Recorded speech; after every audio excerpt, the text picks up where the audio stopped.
पूर्व बहुत वर्ष है 1964 पाख विभिन्न प्रकार स्थिति मत जगह भल लगे लोक मैंने सरल और निजर कल्चर खूब भल ये मीठा कल्चर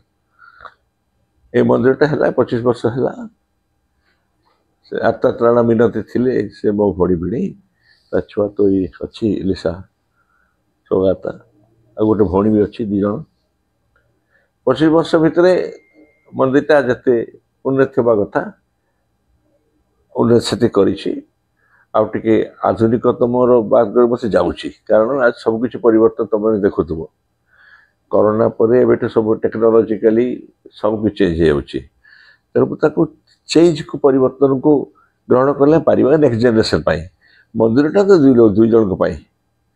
जो मान को हम साहाय्य करि परिबा जो मान सहायता नहीं खाली मंदिर माने किछि ना पूजा करिया ताकू सहायता करिबा आउ जो जेनरेशन अच्छे ताकू आगू बढ़िया पाई प्रचेष्टा करिबा ए दुईटा काम एठी होची सेटा होची भल बाकी कौन खाइले कौन ना खाइले इश्यू नुहे इश्यू होची केति साहाय्य करछ आ गोटे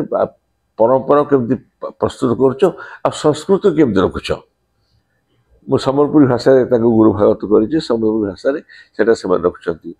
और बहुत कम कर बापा माँ मरीगले झील बहुत किसी कम कर सहायता करने बहुत भल टीम गुड़ाक अच्छा भलेंटियर अच्छा लेडीज अच्छा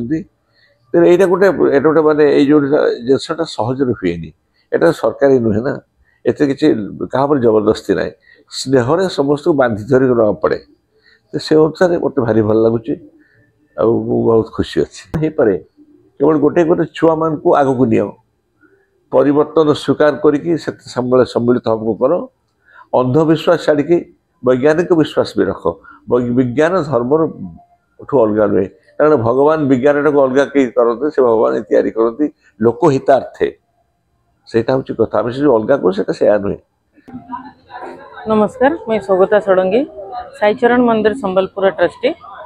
आज कार्यक्रम जेन आम आयोजन करूँ तपस्विनी हॉल रे यहाँ हूँ पूज्य गुरुजी डॉक्टर चंद्रभानु शतपथी जी उपस्थिति रे आमर साई मंदिर 25तम प्रतिष्ठा उत्सव आज मंदिर के 25 वर्ष पूरी गला से कार्यक्रम आयोजन करार प्राय प्रत्येक जिते ट्रस्ट अच्छे आम साई बाबा से ट्रस्ट समस्ते आसीचन तार सांगे लोकल भी बहुत भक्त बाबा समस्ते जोग देचन ए बाहर भी दिल्ली रु आपणकर नोएडा रु तार सांगे आमर भुवनेश्वर रु नहरकंटा रू सब जगार भी ये बाबा मुवमेंट जेन चलुची बर्तमान आम जेन भी देखुच बाबा मुवमेंट चलुची और बाबा प्रति बहुत लोग आकर्षित होचन कारण करके बाबा बहुत सरल थिले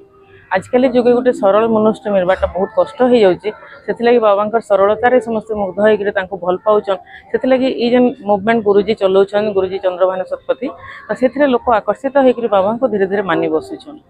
2 दिनिया कार्यक्रम भितर प्रथम दिन गुरुजी जो आसिले से मंदिर साई मंदिर जेन शांतिनगर आमर अच्छी से साई मंदिर से ट्रस्टी मीट करते जो ट्रस्ट समस्ते आसी सबू ट्रस्टी मानक आम स्मृति चिन्ह देकर 25 वर्षर रौप्य जयंतर स्मृति चिन्ह देकर मंदिर तरफ सम्मानित करूँ सांगे द्वितीय दिन मंदिर ठारे प्रतिष्ठा होता गुरु भागवत हॉल आज सका गोटे नुआ हॉल टुंगी बनाई सांगे गोटे नुआ हॉल बनाई गुरुजी निज हस्त